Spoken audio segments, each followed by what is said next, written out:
Let's get to it. Former FBI Director James Comey testified in front of the Senate Intelligence Committee this week, shedding light on his view of the events leading up to his May determination.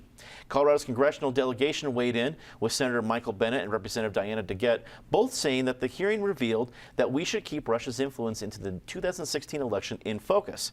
Meanwhile, Representative Doug Lamborn stated that he hopes we can, quote, now move on from the political theatrics and return the focus on important policy work. Patty, apparently there was some TV coverage of this event yesterday. I could only probably see something on C-SPAN 2. Were you able to catch anything? I actually listened to all of it on radio for a very old school thing. First of all, I want to assure Craig that all the female viewers of Colorado Inside Out are watching all your chests right now. And to return to the bird analogy, as the only seagull at the table, if you heard Comey discussing how reporters are like hungry seagulls at the beach, it was fascinating on so many levels, so fascinating that you could almost not see how it could be topped by late night comedians. From McCain's response to Comey's "oh lordy" to the response from Trump's lawyer, who badly needs an editor, let me say, and I'm available, who can't seem to figure out what the whistleblower laws are, but also Comey's revelation that he was the leak, and also he took some time to slap the New York Times for a February story.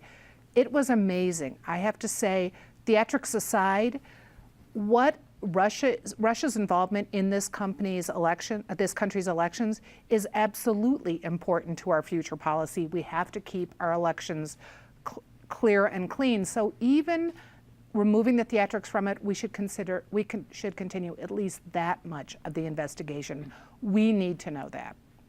David, we seem to hear, at least in the Post coverage, a lot of the extremes. Either what was said is damning and they're ready for impeachment, or he was totally exonerated, let's move on.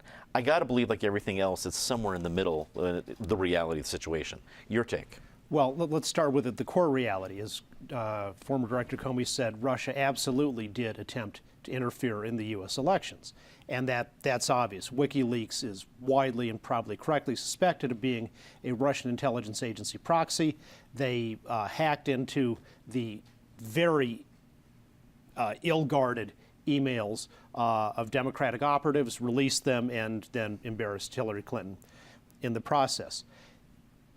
In the alternate world, on Earth 2, Mitt Romney was elected in 2012 partly because the American people recognized he was right when he said Russia is our #1 geopolitical adversary. And of course, Obama in the debate scoffed with his canned line of, oh, the 80s want their foreign policy back. Well, it turned out Romney was right, and now Americans, a plurality, recognize Russia as our top strategic adversary. If we'd had a president who in 2013 recognized that, then when he maybe saw in 2015, as Obama did, that Russia was actively trying to interfere with the election, he would have done something about it and gone public instead of Obama's insanely naive thing, if I don't blow the whistle on Putin about this, maybe he'll help me out in Syria, which of course never happened.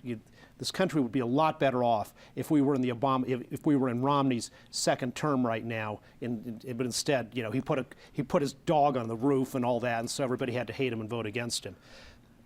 Comey is, I think, revealed himself to be very clever, but also very much a D.C. political bureaucrat who shades things and makes decisions. He's not Mr. Dudley Do-Right, just follow things by the book. He's a political player himself and was trying to keep himself in power. Donald Trump, as Comey said, he admitted the only thing that never leaked out, that there was not a scintilla of evidence that Donald Trump ever colluded with the Russians in the election. At the same time, Trump, with his combination of arrogance, impulsivity, stupidity, and ineptitude, has gotten himself in a whole lot of trouble for what he did after the election. And what that leads to, who knows? I think impeachment talk's a little premature, but as with so much in this administration, the combination of the deep state leaks of lies and truth against Trump, plus Trump's own incompetence, creates a lot of damage to Trump that he could avoid if he were a little more thoughtful. Penn, there's a lot to react to. You can choose to react to the David's theory that a Republican was elected with the help of Russia because another Republican wasn't elected 4 years earlier, or you can go with a variety of other points with Comey. And I guess my question is, beyond everything that we're putting this microscope on Comey and everything else that he said, it seems to me that any possibility of a legislative agenda in the U.S. Congress has been tossed out the window. There's absolutely no attention to what, if anything, is happening in Congress because of all the focus being here, whether it be the Trump is right or wrong. I don't think anyone has an idea of anything that's going to happen in Congress. All of that is at your choice. Take your pick. Let me begin by saying, with all due respect to my former colleague, Doug Lamborn, he's living on another planet if he just qualifies this as political theatrics. James Comey's testimony was mind-blowing. It was earth-shattering. It changed the entire dynamic. I can't remember ever seeing an FBI director publicly call a sitting president a liar. I can't, understand or recall ever, except for Watergate. We saw a lot of stuff in Watergate, and unfortunately, this is all reminiscent of that. I can't recall a former FBI director saying some of the things about a sitting president and the people around him the way that Comey did. What's clear from his testimony is a couple of things. Number one, Russia, without question, got involved in and tried to impact the U.S. elections. And if Doug Lamborn thinks that's a fallacy, then he's probably the only one who believes that. What remains to be seen is how many votes, if any, did it move? And number two, was the Trump campaign or anyone associated with it involved in assisting, cooperating with, facilitating the Russian effort? And that's what we don't know. But the problem is, David's comments about the president, I think, are pretty accurate, but I think they could also apply to many people around him. When you've got an attorney general who's an attorney, who's been in the U.S. Senate for umpteen years, and in his own confirmation hearings doesn't disclose meetings he's had with Russians and conveniently says, oh, I didn't understand the question that way. Are you serious? You've been on the questioning side of the table. You really expect us to believe you didn't understand it? Jared Kushner, it goes on and on and on. So we are going to have this special investigation. It's all going to be necessary and required. And I think it's going to make it difficult to do much more legislation than we've seen. The tax proposal will be floated. It will probably be blown up. Healthcare will move forward. The only thing they did manage to do is repeal Dodd-Frank and put a bunch of us at risk and allow the internet, unscrupulous actors on the internet take advantage of our personal information. But no, this was a game changer today and will be for a while. Craig, what are we missing? A lot. Lordy, I hope you can see your way clear to let this thing go. By that I mean your Trump derangement syndrome. It's ridiculous. If you really studied what occurred, and I had the luxury of being on the radio, watching it, hearing it, commenting on it, there was no evidence of collusion.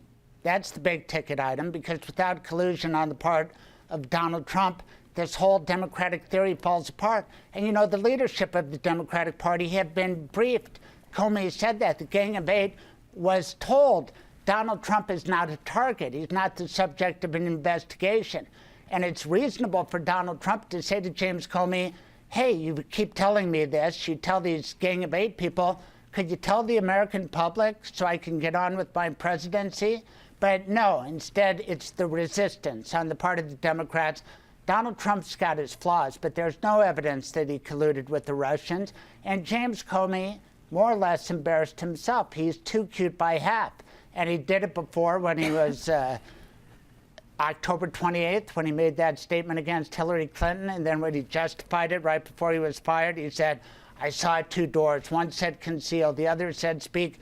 Who talks like that? This guy is all about James Comey. He's a showboat and a grandstander, as Donald Trump said, and it takes one to know one. I'll concede that. But no way is Donald Trump guilty of obstruction of justice for that statement he made. Last time I looked, he's in charge of the executive branch.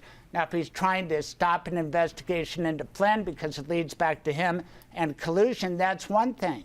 But if he just expresses an aspiration, hell, he has the power to pardon Mike Flynn. He's the head of the executive branch because he was elected something that some people just cannot accept.